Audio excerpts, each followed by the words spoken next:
Welcome back to the Deep 404. For quite a few months, I have been reporting on the likely numbers of losses of Ukrainian men on the battlefront in the special military operation, as the Russians call it, or the Ukrainian-Russo war.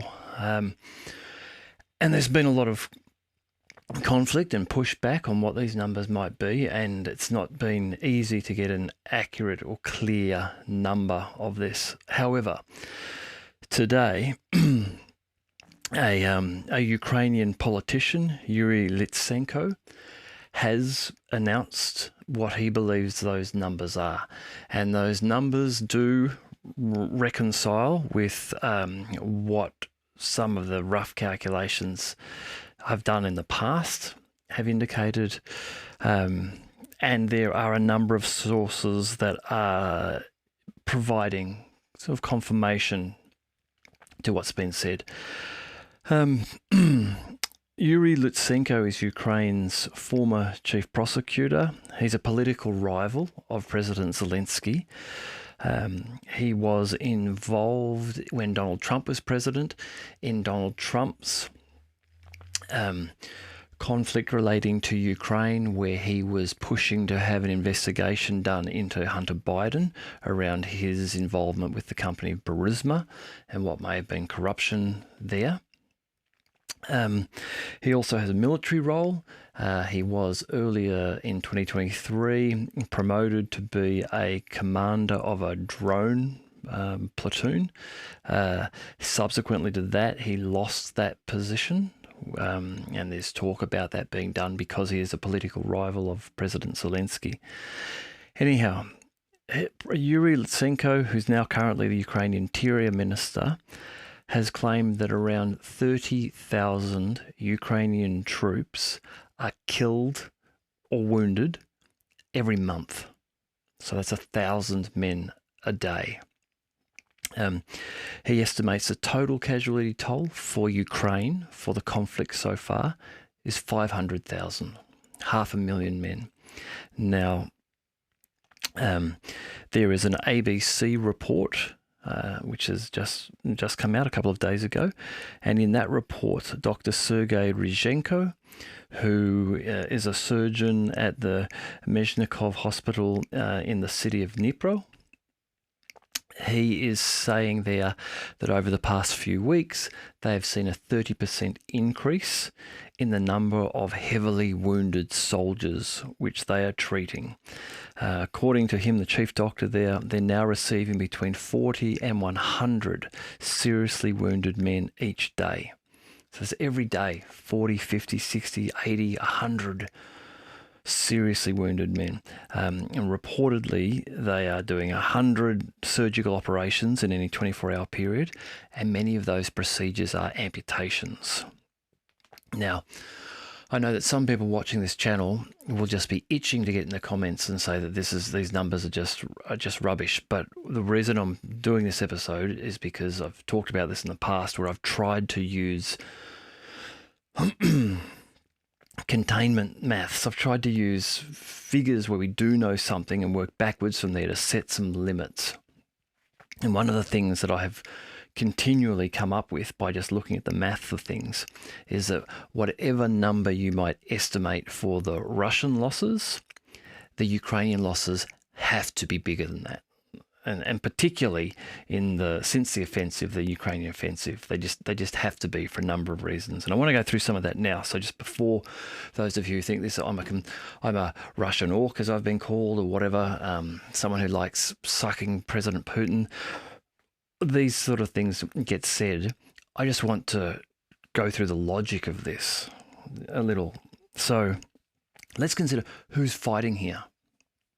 It's Ukrainian troops fighting Russian troops. We don't have American troops or British troops, or Polish or German or Lithuanian troops in Ukraine.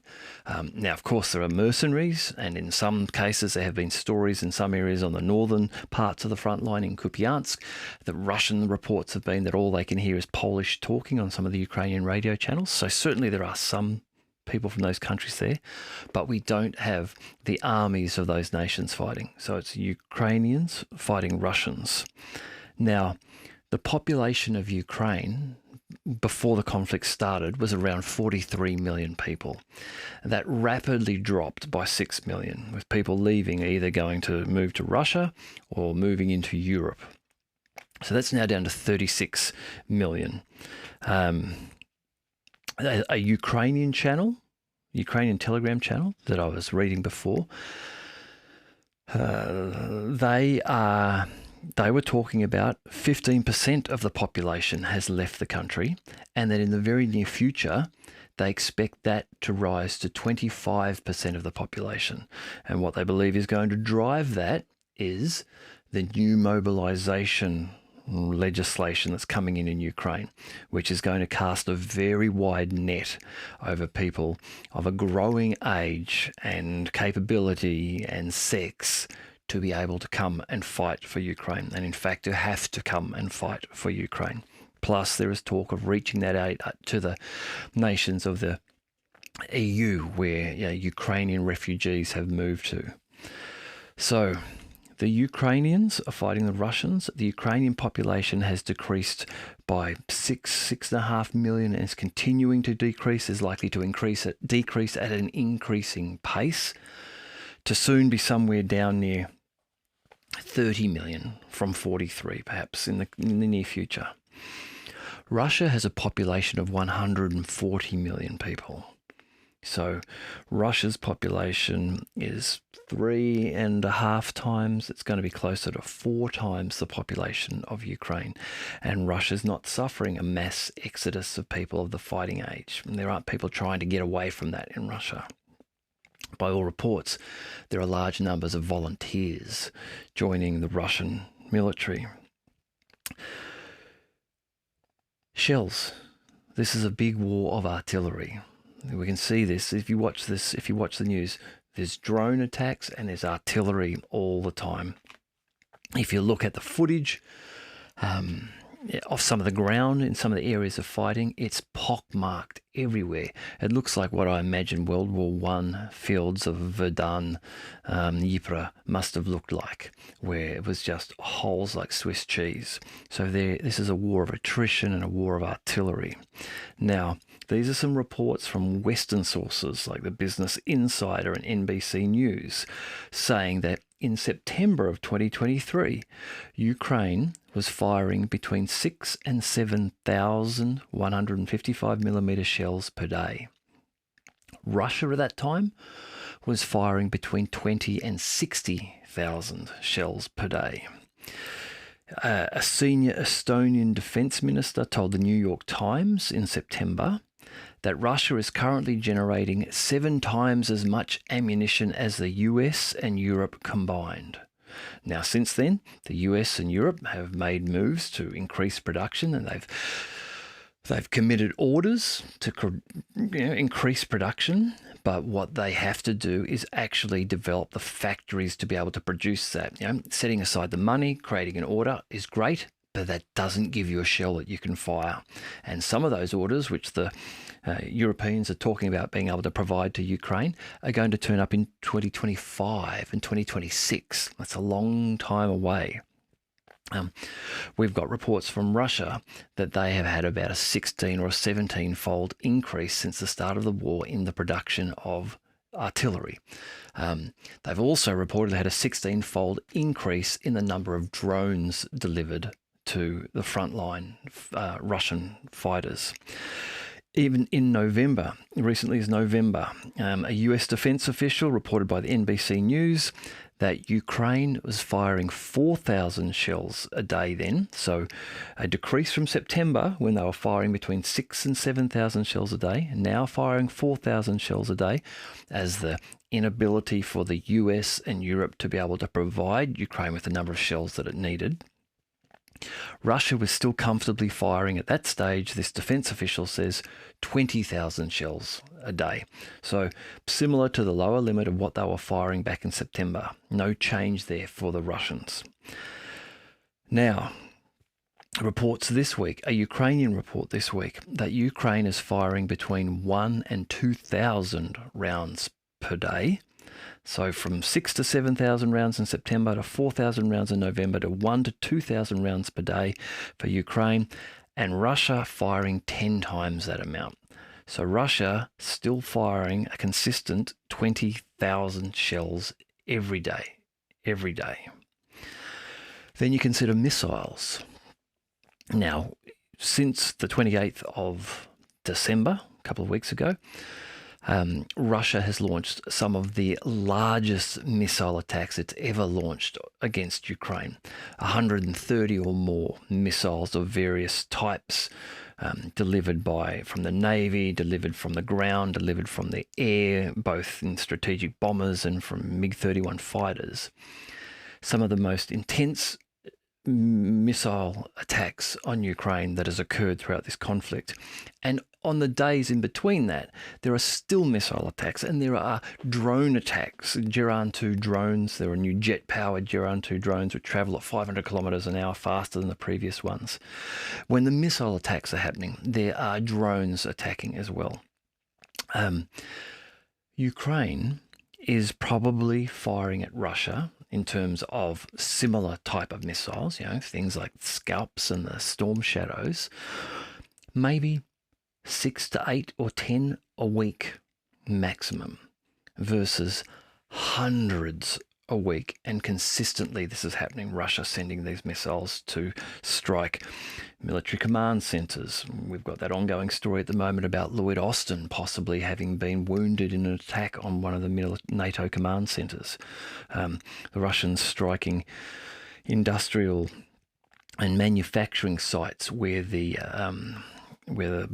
creation, the completion and putting together of drones is occurring, repair facilities where tanks, armoured equipment and artillery is being repaired. If we think just about some of the difference in artillery or the types of weaponry here, and I just want to show this because perhaps not everyone has seen what these are like. Just give me one moment here. Let me just restart this. What you're seeing there is the result of the strikes of a TOS-1 flamethrower system. So this is the heavy thermobaric.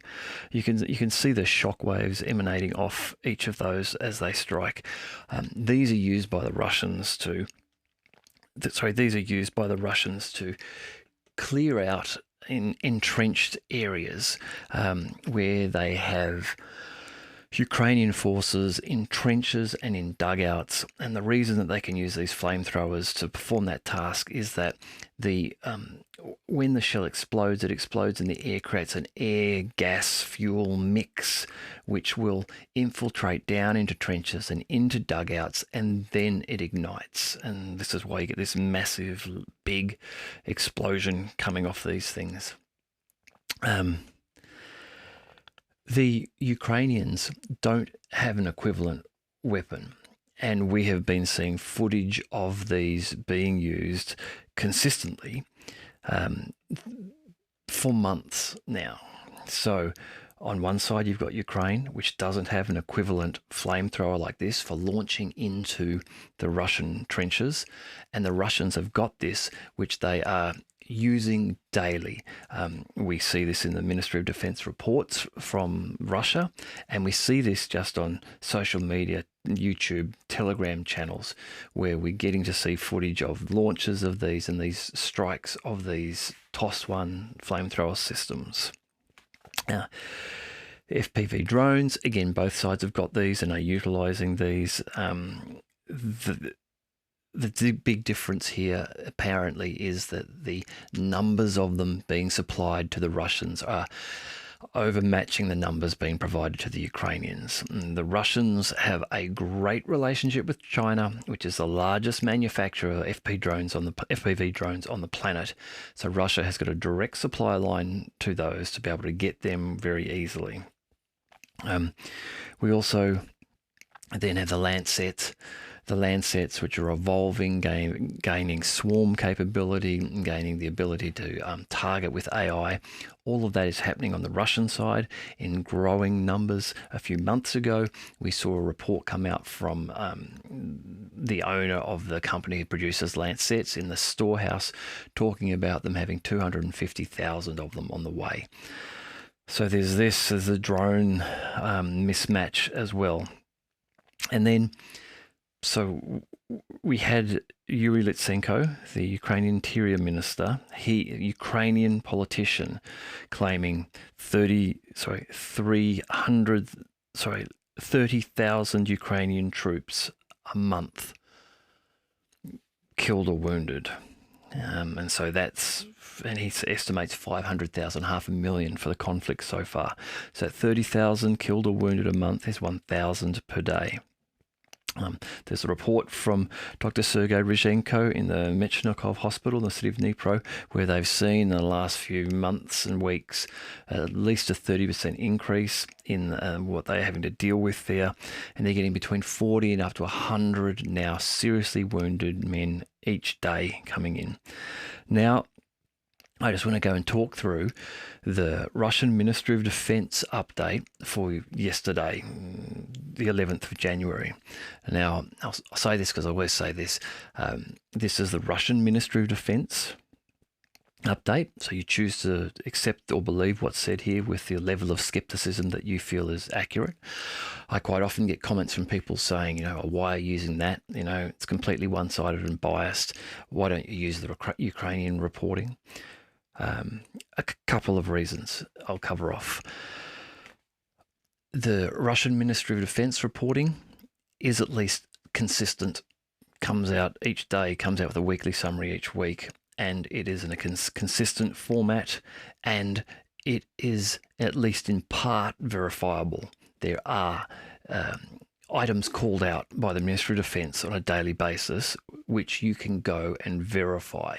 You can go and look on Telegram channels and you can find the footage that relates to what they're talking about there. This has happened a number of times. So there's that. Why I don't use a lot of the Ukrainian information is because some of it is now verifiably and provably wrong and unreliable, and there has been a lot of that through this conflict. There's a lot of accurate reporting about what's happening in Ukraine from various sources, and there is a lot of inaccurate reporting, and it is a constant challenge to figure out what is likely to be right and what is clearly going to be wrong. Sometimes I get it wrong. Everyone gets these sort of things wrong. But I guess over time, you build some sense for it. You start to get a feel for which channels are reliable in their reporting. And you get a sense for those which are not. When I follow Twitter channels and Telegram channels, I follow a broad range. Pro-Ukrainian, pro-Russian, general people of interest. But there are some of those channels which you just look at them and you just know that it's pure propaganda that's coming from them. So for those reasons, I use the Russian Ministry of Defense daily reports when I report on these. And what I want to say about this is that for the last 6 or 8 weeks, I suppose, the numbers that have been coming out from the Russian Ministry of Defense are around 4,500, 4,700, 4,900, 5,000 killed and wounded Ukrainian soldiers per week are the numbers that the Russian Ministry of Defense have been giving. Sergei Shoigu, the Russian defense minister, has previously said that the way that the Russians get these numbers is by intercepts of Ukrainian communications. I don't know if that's true, but that's what he's said. Now, the point I want to make here is that for the last 8 weeks or so, those numbers of 4,500, 5,000 claimed Ukrainian killed and wounded losses by the Ministry of Defense. If you multiply that out, that 5,000 a week, you're getting 20 23,000 a month. Now, that number is lower than the number that the Ukrainian Interior Minister has just stated as being the losses that the Ukrainians are suffering. So, kind of feel like you can't have it both ways here. Either you say, oh, the Russian numbers are wrong, oh, and the Ukrainians completely wrong too. Well, then why are you saying they're both wrong? What number are you using? Or you say the Ukrainian Interior Minister is correct in his assessment and his number of losses, 1,000 a day, 30,000 a month killed and wounded, which then lends credibility to the Russian numbers, because the Russian Ministry of Defense numbers actually work out slightly less than that over the course of a month. So just to give you a feel for this, of what is happening here, and we'll work down the line. So in the Kupiansk direction, which is where the Zapad group of forces operate, they have reportedly repelled 4 counterattacks launched by assault groups of the AFU, the Armed Forces of Ukraine, 32nd Mechanized Brigade close to Sinkovka. Now, Sinkovka is a town in the north near Kupiansk.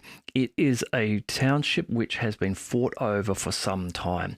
The Russians have been on the border, encroaching upon it for some time, and it appears as though, from some reporting I read the other day, that geographically it's not positioned in a particularly easy place for the Russians to take.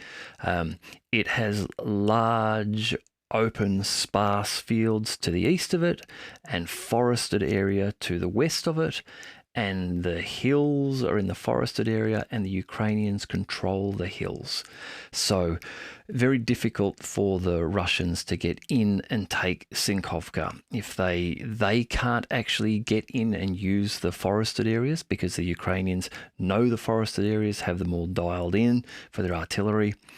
But the Ukrainians can navigate down through the forested area and make their attacks that way. So Sinkovka seems to be an area which the Russians have been going backwards and forwards about. It's going to remain as a bit of a no man's land, a grey zone now. And the suggestion is that Russian forces will look to go around it, hold a position there, not take Sinkovka and go around it.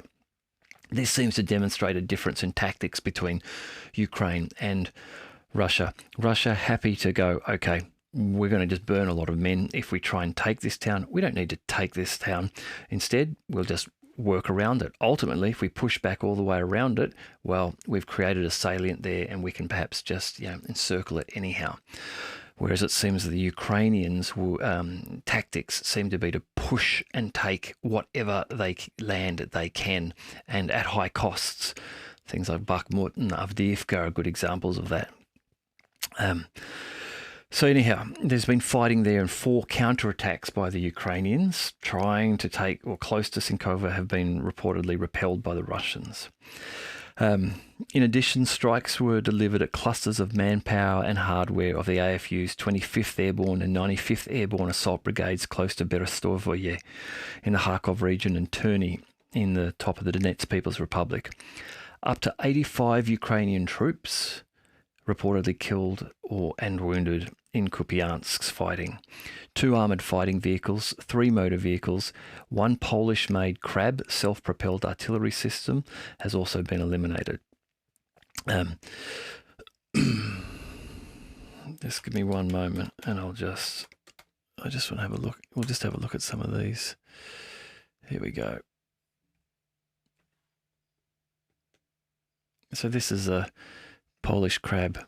It's a self-propelled artillery system, and so the Poles have donated a number of these to the Ukrainians. And again, if the Ministry of Defense reports around artillery losses for the Ukrainians are somewhat accurate, then a large number of these have also been destroyed by the Russians in this fighting. In the Donetsk direction, this is where the Yug group of forces operate. They have been supported by artillery and army aviation, and they have inflicted losses on the armed forces of Ukraine's 22nd, 42nd and 93rd mechanized brigades near Andriivka and Klishchiivka. So Andriivka and Klishchiivka are just to the south of Bakhmut. They have been fought over tirelessly for the last 3 or 4 months.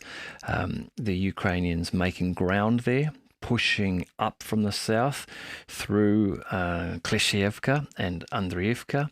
Andriivka and Klishchiivka have a rail line running past them, a train line, which runs up into Bakhmut. And the goal there was to capture those townships, get to the train line, be able to utilize the pre-existing concrete bunkers which exist underneath the train line in some areas, and then use the raised train line as a level of cover and elevation to be able to move up into Bakhmut and try to take Bakhmut back. However, the Ukrainians were never able to successfully complete that. They were able to, with Andriivka, to push the Russians out of the township and to the train line, but now the fighting is going back the other way, and the Russians pushing back the Ukrainians out of Klishchiivka and Andriivka. It's reported that in this Donetsk area today, the Ukrainian losses amount to almost 260 servicemen killed or wounded, 2 armoured personnel carriers, 15 motor vehicles, as well as D-20 and M-Star-B howitzers. Now, so this was a Polish self-propelled Crab, this thing here. The howitzers are like this. So this is a D-20. These are the old school sort of howitzers that you know remind me of World War II, that type of thing. We'll come to this in a moment because one of these was reported lost today too. In South Donetsk, units of the Vostok group of forces, supported by aviation, artillery, and heavy flamethrowers. They are the TOS-1 systems we talked about before. Repelled 2 attacks launched by units of the AFU's 72nd Mechanized and 58th Motorized Infantry Brigades close to Novomikhalovka and Pavlovka. Up to 145 Ukrainian troops, 2 armoured fighting vehicles, 3 motor vehicles, and 2 Akatsiya self-propelled artillery systems have been destroyed. So that's the Akatsiya self-propelled artillery system. Reportedly 2 of them in South Donetsk destroyed today. Now, Ukraine is not replacing these. It's not able to replace these. I have done a quick sum up. I'll go through this. I will continue to go through the last couple of points here, and then I'll just come back to that point on the artillery losses.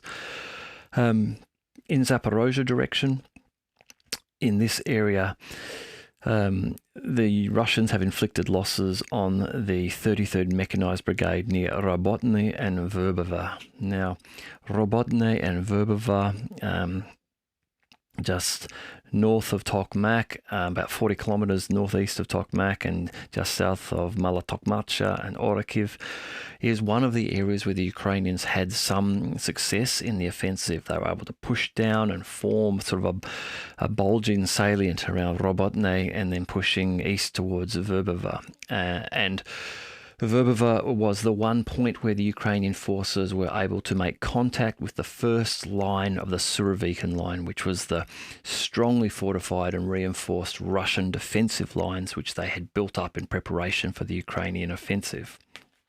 The Ukrainians were not able to pierce that and get through that defensive line. But Verbova was where they got very close to that. Now, again, reports are now that the Russians are holding positions and aggressively, advancing, but it's not a Russian offensive per se. It seems as though they are taking tactical advantage when they can, and that Ukrainian losses, depletion of morale, all that sort of thing, loss of air defense, loss of artillery, is putting the Ukrainians on the back foot around Robotny and Verbova. And there are talks now, perhaps preemptive, but some talks that Ukrainian forces are starting to find themselves in a bit of a pocket there, which is obviously not what they want. They don't want to get themselves surrounded, because once they start to get surrounded, the Russians are then able to fire artillery on them, from three sides. But there's talk and speculation that is what is starting to happen now as the Russian forces are pushing northwards and pushing the Ukrainian forces back up towards Mala Tokmacha that way. The reported losses are 30 Ukrainian troops in Zaporozhye, 2 armoured fighting vehicles and 3 motor vehicles. And then in the Kherson direction, getting down towards Mykolaiv Oblast and Odessa Oblast down that way, up to 30 Ukrainian troops reportedly killed and wounded, 4 motor vehicles, as well as 1 D-20 gun have been neutralised. Now, today I did a quick sum up there, and in that reporting there were 710 men reportedly killed or wounded. Multiply that out by 7 for a week, you've got 4,900 men. You're back to that figure. You multiply that by 4.3 to give you roughly a month, you're looking around 21,000. So this is the Russian numbers are estimating 21,000 killed and wounded per month for the Ukrainians. The Ukrainian Interior Minister is estimating higher than that. Instead of 710 a day, he's estimating 1,000 a day. In terms of artillery pieces, 7 pieces of artillery reportedly lost today. So again, for a week, that's 49. Now, if that trend were to continue this week and it only be 49 pieces, that would be a decline of what we've seen in previous weeks. In the last few weeks, we've seen numbers up as high as 116 artillery pieces reportedly lost during the week. As I was saying, it feels like it was getting to a point where we would see a saturation point for the Ukrainian artillery, and it would start to drop off the numbers that we saw being lost. Now, maybe that's what we're seeing this week. Maybe the previous week of 116, and now what we might see as being 49 coming next week, perhaps is indicating that the Ukrainians have just run out of artillery pieces to some extent. And perhaps that's why the numbers of destroyed units are going down. While they still may have pieces in the country, they're not all operational. And I imagine they're starting to get a backlog in the rear of artillery pieces that are damaged, artillery pieces where the barrels need replacing because they've overheated through overuse and need to be maintained. They're being sent back to factories which in the last couple of weeks have taken severe missile strikes from the Russians, leaving the Ukrainians without the ability to repair their artillery pieces. So while you might say, well, they started with X and they've only had Y destroyed, therefore they've got Z left, they may have Z left in total numbers, but they may not all be operational. And some of them will no doubt be sent out to other nations, neighbouring nations, Poland and Lithuania, for repair. But even that takes time for those to be sent that distance, to be repaired and sent back. So real challenges there for the Ukrainians in terms of artillery. So look, if you've watched this, I think some people will probably look at the thumbnail of this video and go, oh, it's clickbait. There's no way that the Ukrainians are losing 1,000 men a day. But if you've got this far, you can see that now we've got multiple sources kind of homing in around that number. And again, I was surprised to see this come from the Ukrainian politician. A few months ago, I did a report where there was a very heavy week of heavy battle and losses. And during that week, it did look then like the average number was about 1,000 Ukrainian losses from the Russian Ministry of Defense figures. Now we see the Russian Ministry of Defense figures are lower than what's coming out of Ukraine. All right. Hey, thank you if you've watched this episode. I hope you've enjoyed it. If you know of other people who you think would enjoy the episode, the channel, please share the channel with them. And I look forward to talking to you again soon.